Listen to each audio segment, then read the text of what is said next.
the way that things get likes and engagement and comments on the internet changes the way that we think about things. So if something gets Absolutely. more likes and followers, we associate it that it's better or it's good or it's something to follow. And it's the Mhm. same with us and being an influencer. So what started to happen was that I started posting what my audience wanted instead of what I truly wanted, Mm. because I would post something that I liked and it would get almost no engagement. And then I would post something completely different and it would get a lot of engagement. So I started doing more of those things Of and less of course. what I Yeah. actually wanted. And this is how that progressed into me starting out as a travel blogger with beautiful Mm. nature landscapes to eventually posting bikini pictures because that got the most likes and engagement. And Sure. if we look at what this does to the young generation and how, we get further and further basically manipulated by social conformity. So, what people conform to the Yeah. most, this is how we've created very unrealistic beauty standards by liking and Mm. engaging with that. How a lot of movements have pretty much escalated, such as feminism. This is all because of a lot of the conformity, because what gets promoted, what gets trended the most is what we steer towards too. And then sometimes we forget our own thoughts and our own opinion and own free will. And Wow. subconsciously we get reprogrammed Yeah. by what other Yeah. people like more. Everybody, welcome back to another episode of the Journey to Legacy podcast. My name is Wayne Veldsman. I have such an exciting guest for you all today.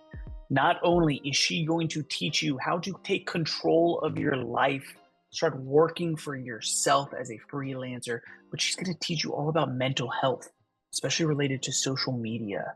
My interview guest today is Miss Jet van Wijk, the CEO and founder of Laptop Lifestyle Master Program.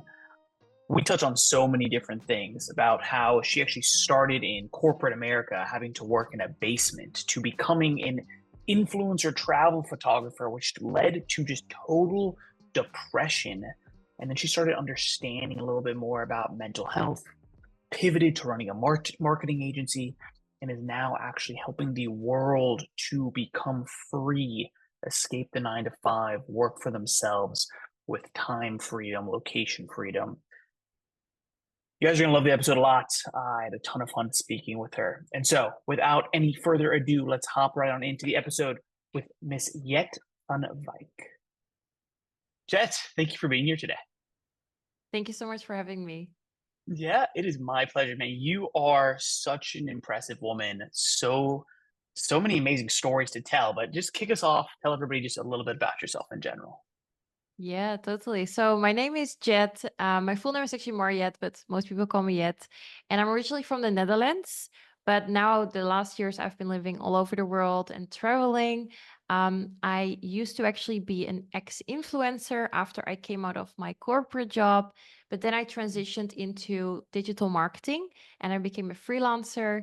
I scaled that into an agency. And then after that, I scaled, multi 7-figure e-learning business. And yeah, now I do lots of fun stuff, books, talking, stages, and amazing podcasts like these. Wonderful, man. Like you said, coming out of the Netherlands, actually finding your way into sort of the influencer and like hotel and tourism space, right? Travel blogging, and then actually pivoting more towards the digital marketing space and now so many other things. You mentioned a book really casually, Mm. but it's doing pretty well, huh? Tell everybody about it. Yeah. It's called Women Gone Wild, and it's a sequel actually. And I'm in the second book, so it's Intuition is the title of this book, and it's together with 25 other amazing women, most of them really also entrepreneurs. And it has been a whirlwind. Like we did a huge book tour in the US, which got a lot of press, and now we hit officially bestseller status on Barnes and Noble. So the book is crushing it, and I really love Yeah, being part of the movement as well with all these amazing women.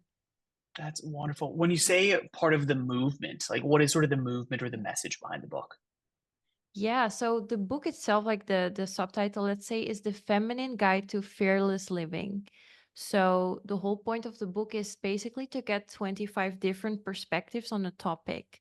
So Women Gone Wild is the movement, and wild stands for wealth, intuition, leadership, and diversity. So these are 4 books, and I'm part of the second one.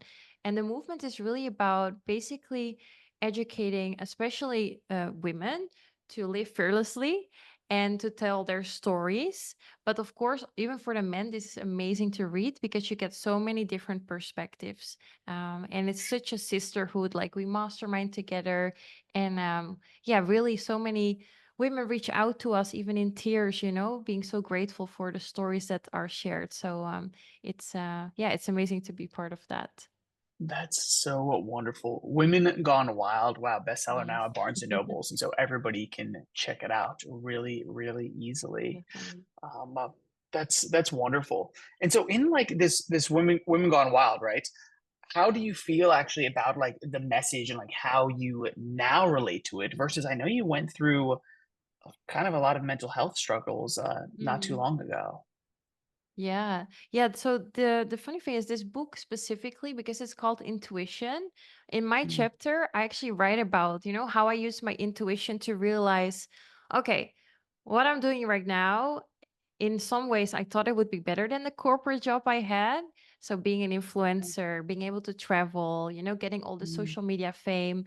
But then my mm, intuition and my gut feeling, led me to make a really big pivot and to basically, yeah, realize, okay, it's super bad for my mental health, this constant addiction to likes and followers. And yeah, basically, influencer industry was not an currency driven business or money driven business. It's an attention driven business. So attention absolutely. is a currency, so you need to do everything you can to get that. And I Yeah. just could really realize, because of my intuition, that I was doing something that wasn't aligned with my values, Mm, but also mm, just something that was so toxic for my mental health. So yeah, that's mm. actually what, that chapter is also about, how intuition helped me navigate out of that. Yeah. That's great that the intuition helped you navigate out of it. What I find interesting is that intuition helped you actually navigate into it as well, Mm, right? You can tell everybody a little bit the yeah. backstory, but so you were working Yeah. essentially a corporate job, Yeah. intuition led you this direction, and then intuition led you Mhm. out again. And so my question or like wondering is Yeah. like, how can people be okay with understanding like, my past intuition led me to here, and now it's Mhm. okay that I can pivot again. What do you think? Yeah. I feel it is so important to understand that our interest and, of course, the things we like and our values, they are always changing over time. And I see this often with any goal, even if we set a monetary goal or a goal for achieving something specific, that once we then get there, we might feel very different than what we expected initially.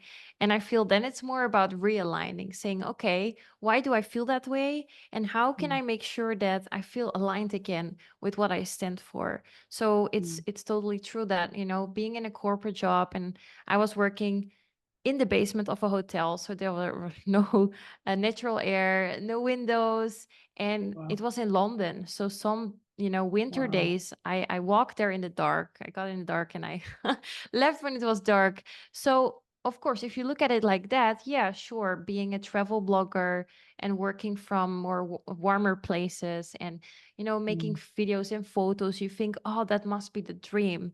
And I feel yeah, like that is the thing. You think that's a dream until you're sure, there and sure, until you experience all the negative effects that it has on you. And of course, any business model is going to come with pros and with cons. That is of course, 1000% true. There's not going to be a yeah, business model that is completely going to make you happy. There's always things you like doing less or struggles that come with it. But mm, what I think is so important is, especially for the younger generation, to educate people on the downsides too. Because for me, going into influencer industry, I had no idea what social media did to our brain, how it impacts our mental health, how we can get addicted to it so quickly. And then if sure, your whole business model is around achieving likes and followers and all of that, especially the younger generation, they will really get affected by that more easy sure, as well. So I feel like it's more, maybe if I would have had more information, I sure, would have chosen something else. But at the same time, the skills that I learned from being an influencer, I was able to take into the next thing that worked for me. So yeah. Yeah. So you took what you learned, you took the good and used it to push you to the next place, which is great to hear. But it's also very interesting that you say, of course, every business has pros and cons. Mm. But it sounds like your advice to people is to almost beforehand, like kind of steer into the cons, like look at them, dive in very deep and understand what they're going to be before you take a step. I would say so. I think it's about transparency. So it is about understanding, the full picture. Um, Mm, However, on social media nowadays, that's hard to see because everyone is it selling the is. dream and showing their highlights and not really the shadows or their struggles. So personally, me, Yeah. we do, we also share the hard things. Good. And even in our business model, we list clearly the downsides too. Because with Nice. freelancing, I don't sell Mm, financial freedom.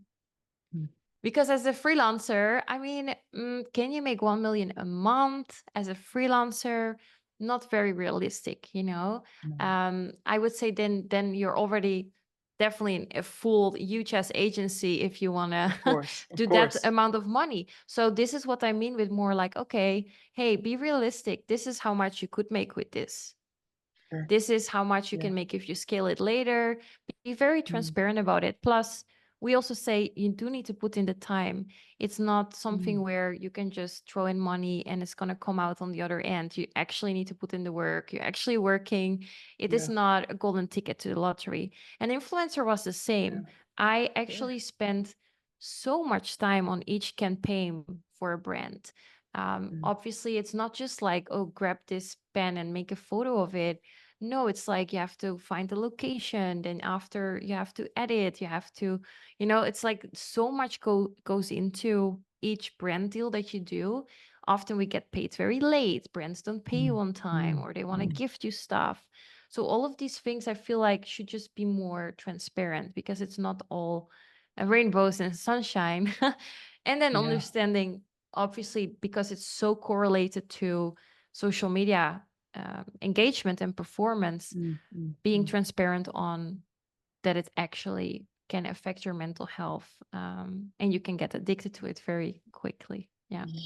Yeah, getting addicted to social Mm. media, man. But I just want to reiterate like what you're saying here as far as you're using, of course, digital marketing and like the freelancer business. So we'll dive into.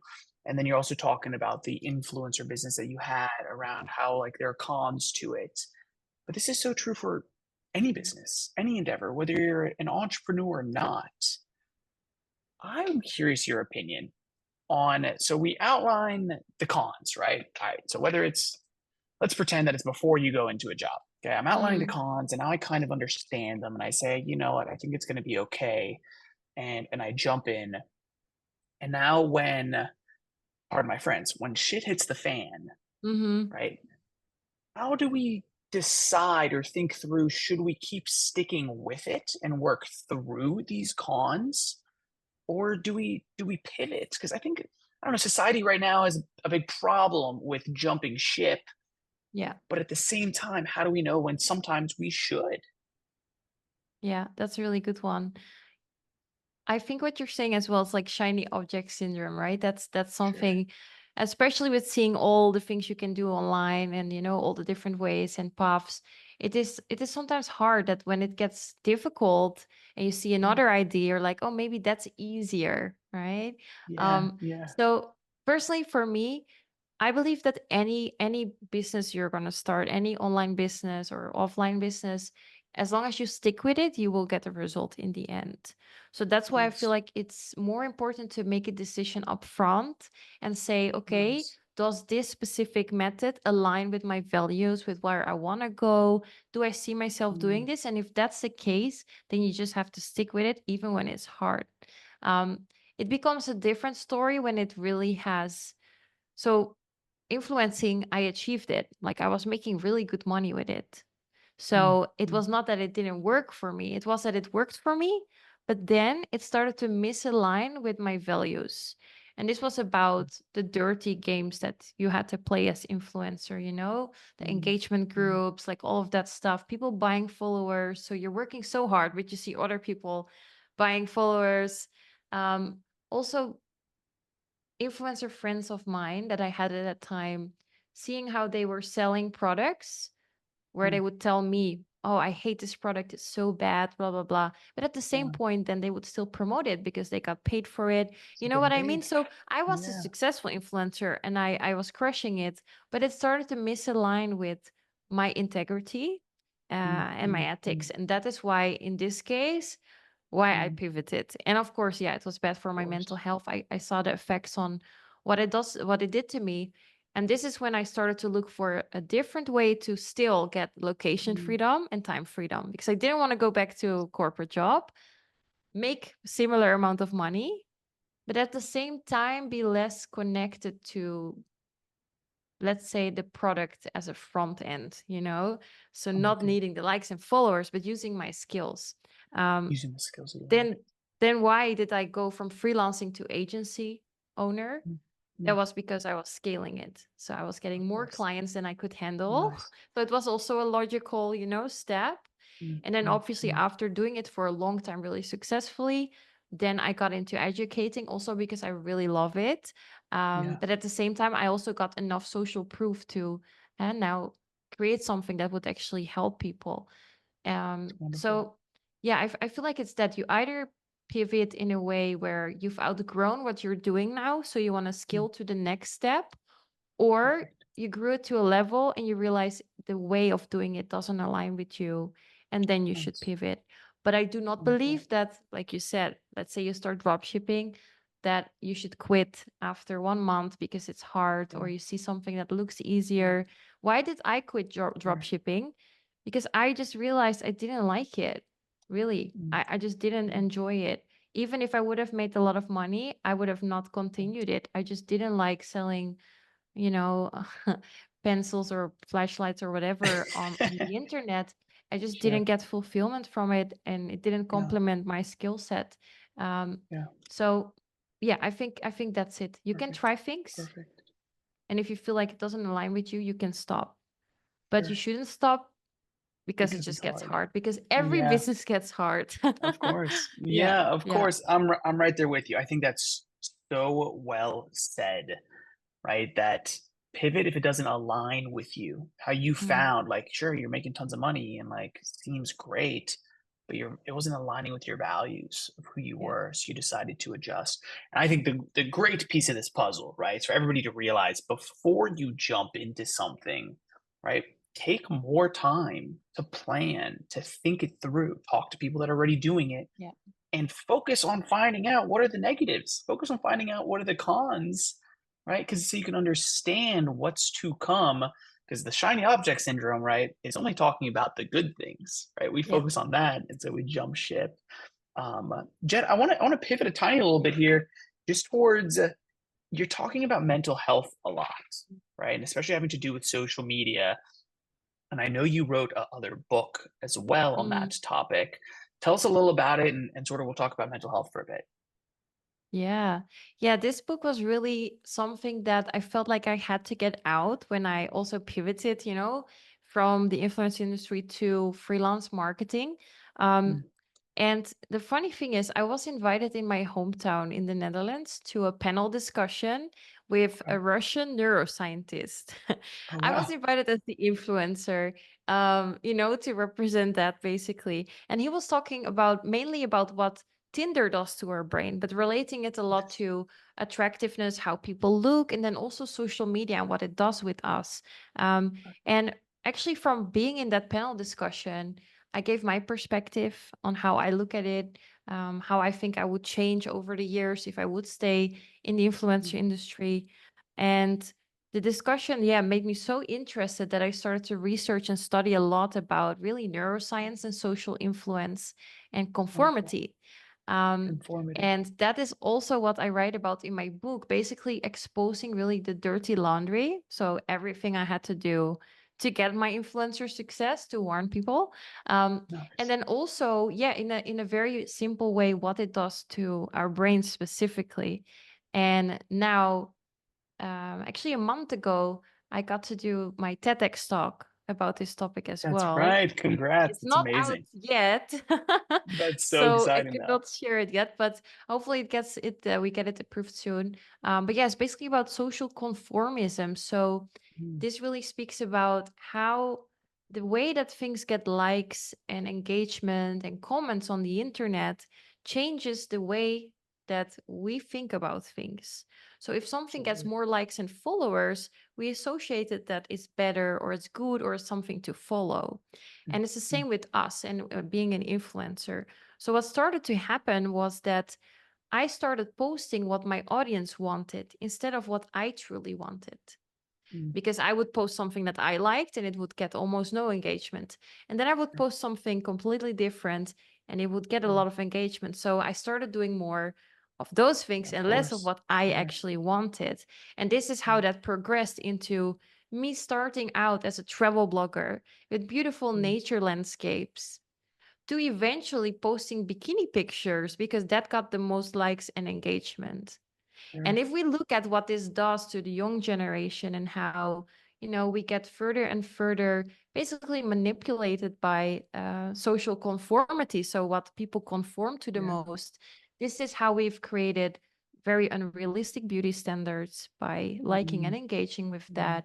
How a lot of movements have pretty much escalated, such as feminism. This is all because of a lot of the conformity, because what gets mm, promoted, what gets trended the most is what we steer towards too. And then sometimes we forget our own thoughts and our own opinion and own free will. And wow. subconsciously we get Yeah. reprogrammed by what other Yeah. people like more. So yeah, that's basically also a little bit of what was in that book, and what my whole talk is about that's going to come out. But I'm a super nerd for this because the human psychology behind this and Yeah. what social media, how it has changed a lot of our society is very interesting to me. Yeah. It's super interesting. Jed, I think you and I could have hour-long Yeah. discussions and brainstorming on this. As far as, I really want to hear a little bit more and maybe like some specific facts you can share because everybody, not everybody, but most people see this like influencer side as like being so glamorous, right? It's like, Mm, oh, how great would that be if a yeah. brand would just give me free stuff and then Hmm. pay me to post pictures or videos of it.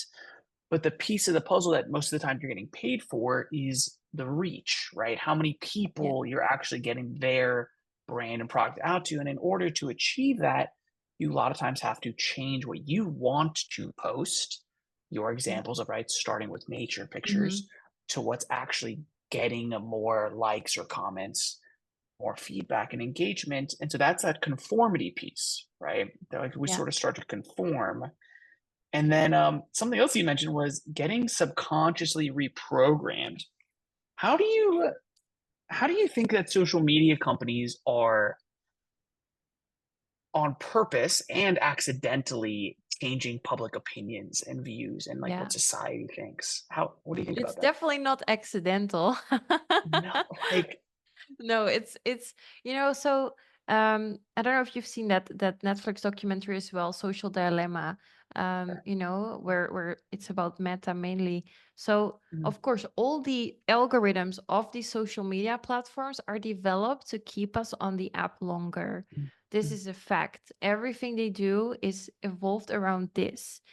When sure. we see a funny video or any kind of video that entertains us, it gives us spikes in dopamine, sometimes Mm, endorphins. It gives us the mm, feel good hormone, and this is the part of the brain associated with pleasure. It's our pleasure mm, center that gets activated.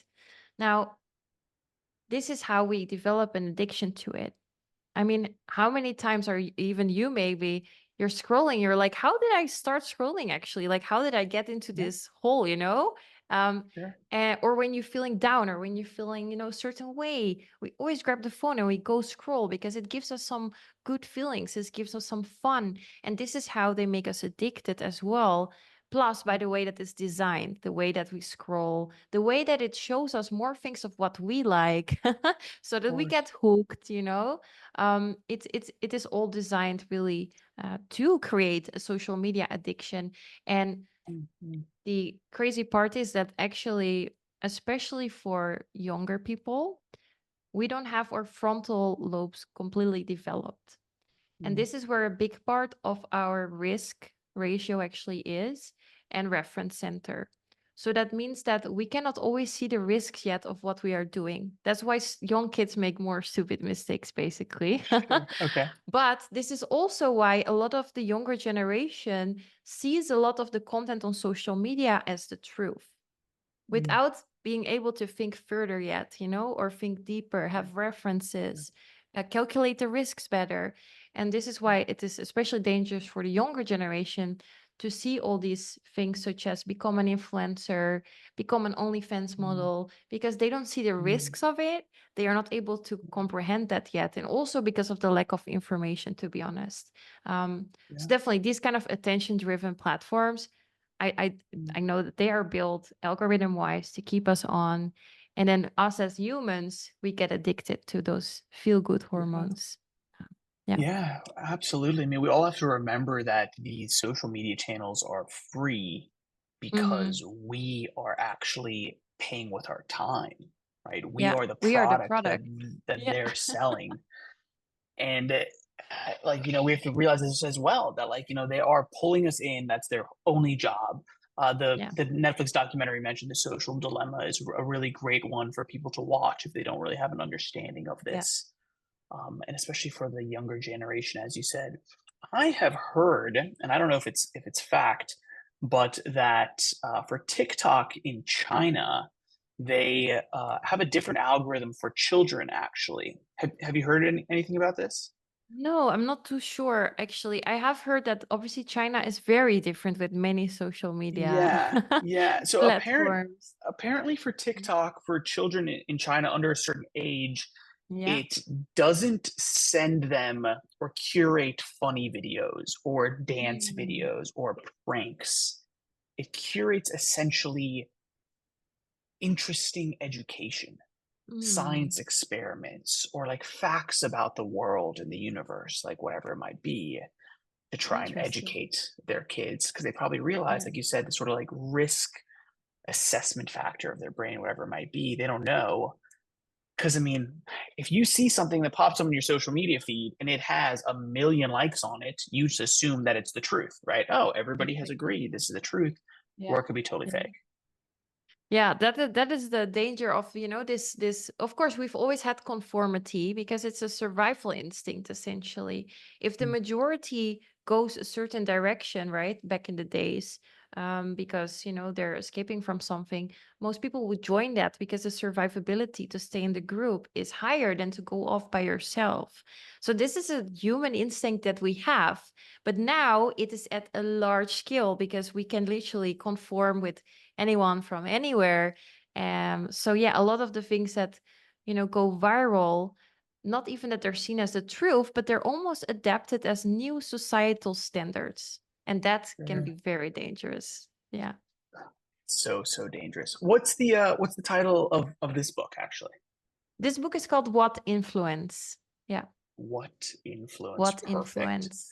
We'll Yeah. be sure to link to it down below for everybody if Awesome. they're intrigued. And so, yet we're quickly running through our time. So let's pivot a little bit and talk about what you're currently doing today. Talk to us about your laptop lifestyle master program. Yeah. So right now, that is really my main focus is to, grow our educational program to be the biggest freelance university out there to help more people chase their dreams by following their passion. So Laptop Lifestyle Master initially is really a 3-month coaching program where we help people to link their passion to a niche. So that is really important for me. Again, this part of like, don't just start something for the money, but start something you actually really love and enjoy. So that is like our main pillar, that we will find your passion, your interest, link it to a niche. And then in that niche, we're going to look, okay, what services are you going to provide? What are you naturally good at? Or what would you like to learn? So this could be, for example, if you love art, we have someone in my program who does social media management for art galleries around the world. Oh, And wonderful. now it's directly linked to his passion, his interest. He's being creative. He's able to travel, work online. But at the same time, he's not creating another 9 to 5 for himself, because talking to these art gallery owners, he understands them. They understand him because he is Mm, artistic. mm, You see, mm, so that is a like important pillar for me. It's like, okay, do actually something that gives you fulfillment, that gives you that feeling of purpose. And then in this case, it's all about learning the digital skills, how to position yourself, and then obviously how to land clients and also keep them. So really the whole process. And I'm really enjoying, seeing so many people, yeah, get out of horrible situations, or being able to work with their kids from home finally, being able to travel, and do everything wonderful. they always wanted. Yeah. So that is now also really my goal, to scale this further. Mm, mm, And besides that, as we discussed before a little bit, my focus this year now is really on giving as much value as possible to the world. wonderful. That's also why I'm more Yes. on stages. I'm on, doing podcasts, because I would just love to share more so people get inspired. Because my philosophy is really that we as humans, we are so special. That Yeah. you and I can talk to each other. We have eyes that we can see each other. Yeah. You are able to be in beautiful Cape Town. I'm here in Bali. If we really realize these things, like, it is so special that we're here as a human and not as a rock. Yeah, So very we true. should really do everything we can to live the best life. And too many Yeah. people are nowadays still in jobs they hate, doing things Mm, that, when they are 90 years old, they're going to think, I wish I would have done this. I wish I would have done that. And we should yeah. realize how special we are, and, really try to live the best life that we envision for ourselves. And we live in Yeah. capitalism, Yeah. so we need to Yeah. make money. I Yeah. understand that. But if you Yeah. can do it at least with something you're passionate about, then I think you won in life. Yeah. I love that. Everybody that's listening, right, realize like we only have one shot. We have one Yeah. shot, and we've been given such a blessing of an amazing opportunity on this world, and so make the most of it. I've been having a bunch of discussions with people, and we talk about writing our obituaries for when we're Mm, dead. We act like, okay, we're dead now. What does our obituary say? So, like, essentially, yeah. what's the life that we would have wanted to live? And Yeah. now let's double check and see, like, are we aligning to it today? Yeah. And I if love not, that. like, let's make a pivot, honestly. But also amazing yet that you guys are starting in sort of the academy around linking people's passions to a niche, right? So that they can actually feel like they are really making a difference. They're living with more purpose, right? And fulfillment, Yeah. not just making money. I think this ties a little bit towards how I believe you actually started the academy. You shared with me that when you were running your agency, you had a little bit of a free community on the side, which it seems Yeah. like that's what led this direction. Why don't you tell everybody about this also, and we'll start to slowly wrap up.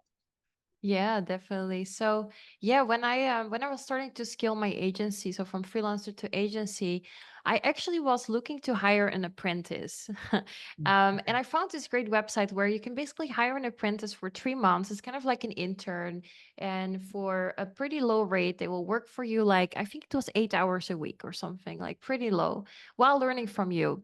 And I remember from this website, somehow I got like 20 interviews scheduled. And I booked them all in one day. I was very hardcore. Nice. Nice. Long day. I booked Yeah. all of them. And I remember that each person, like, they were begging me, like, please, can I please learn from you? Like, I really need to get out Mm, of my situation, because, explaining their situation to me. And they were all from third world countries. So I had okay. people from Okay. Nigeria, Ecuador, like all over. Yeah. And I was like, oh my God, I don't want to just help one person. Right. Actually, maybe I should do something for all of them. And this is where that Wonderful. started, where I was like, okay, you know what? Actually, you don't really need to do work for me. The Yeah. work I'm going to give you is basically like to teach you things. So Wonderful. as a travel blogger back then, I was running Pinterest, for example. So I made lessons for them how Pinterest works, and then Yeah. they were practicing by doing it on my Pinterest. and by learning those skills. And then I started to have weekly calls with them, and then I built out the whole course with all these videos that I made for them. Wow. Um, and yeah, I did this actually for I think about 2 years. And every Mhm. month we took on about 20 new people, and And all the completely people for that free. showed, yeah, completely free. And it was really only from people, with those specific situations. And the cool thing was, because I was scaling my agency, everyone who was really showing effort and completing their, practice tasks, I was hiring directly in my agency. Um, Unbelievable. and able to give them, to give them an income. And I remember the some of the biggest stories was, especially Nigeria. Back then, they had a problem with the SARS squad. This is like an anti-online robbery, Oh, police kind of government thing oh, that they interesting. started. But Okay. it was so bad that they started to arrest people, kidnap people that had a laptop or that had anything to do with online work. But this squad Wow. was also attacking other random people on the streets. So this was really dangerous for people who had to go to an office in Nigeria.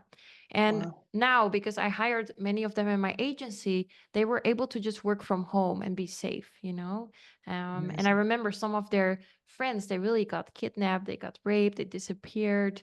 So they were really grateful that they were able to obviously make also way more, because I paid them, Sure, of course, sure. way more than they would get in their Yeah, countries yeah. there, take care of their family and not have to go outside during this time. And I remember having community calls where there were actually like, gunshots and things like this. It was a very bad situation. But that's Wow. one of the biggest stories I will always remember of, like, okay, if in the US or me, doing an internship in London and I worked Mm. in a basement office, okay, so what?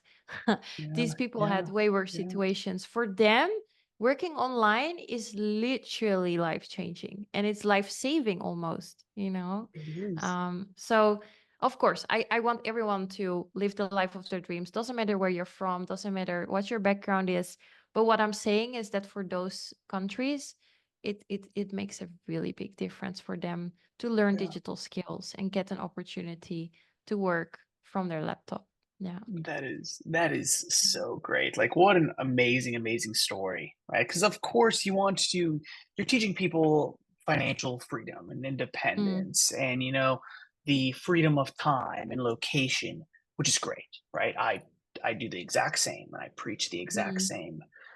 But the piece that we don't realize is that for some people, being able to work from where they need to, from where they're safe, it's not yeah, just life changing, it's life saving potentially. Like yeah, that's something that actually had never crossed my mind.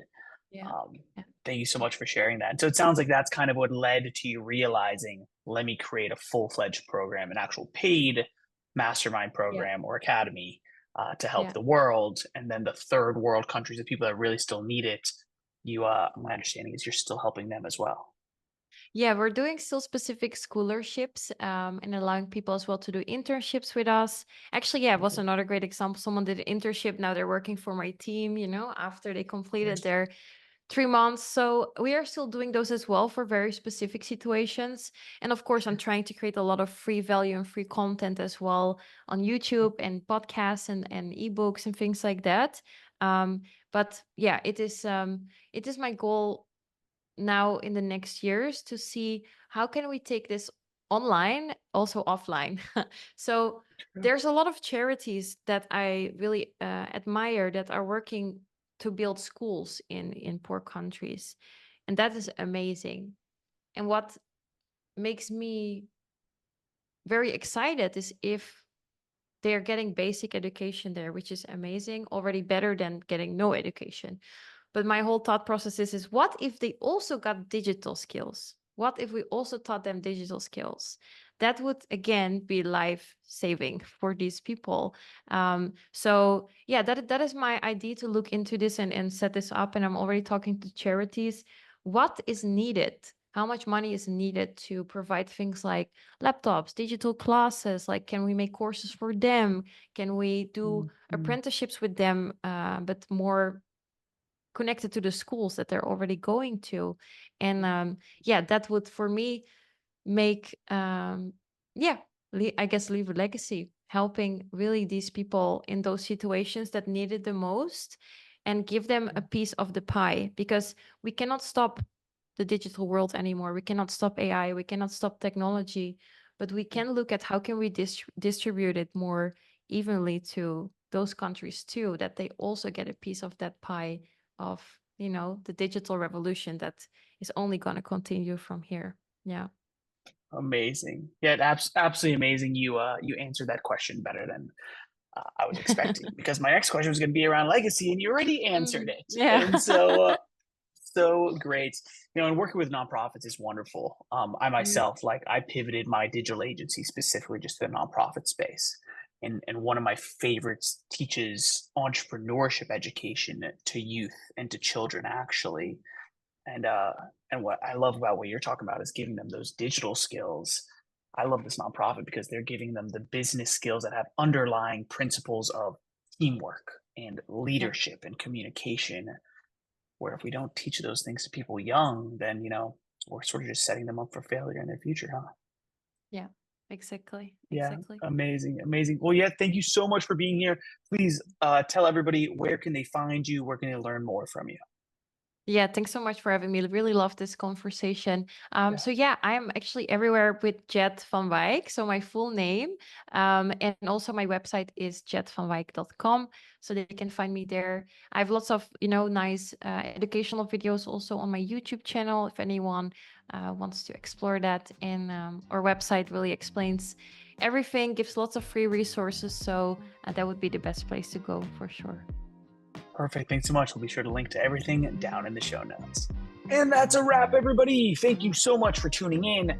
This episode, I'm sure I don't need to ask you, but please share it. Any friends, family members, colleagues, anybody and everybody that needs to hear it, please share the episode. Help us grow the podcast. Help us grow Jet's businesses. And let me know what you guys thought. Man, some of my biggest takeaways here are to upfront, before you start a business, write literally a pros and cons list and focus in on those cons. Understand that it's going to be hard, but up front, make the decision. And no matter when it gets hard, I'm going to keep pushing through, right? If it starts to challenge your values as a person, sure, pivot. But before that, keep persevering. Another really great piece of this puzzle that she teaches everybody inside of her academy, right, is to link your passion first to a niche.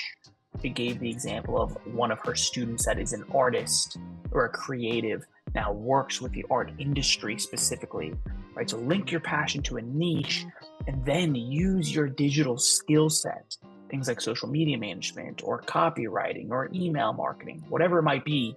Use that to actually help that specific niche that's linked to your passion. It's going to actually give you a lot more fulfillment and drive moving into your future. So to everybody out there, thank you so much for being here today. I greatly appreciate it. If you're listening to the episode, chances are good we're still taking applicants for the Journey to Legacy community. Visit us over at journeytolegacy.org. And until next time, my name is Wayne Veldsman, and you've been listening to the Journey to Legacy podcast.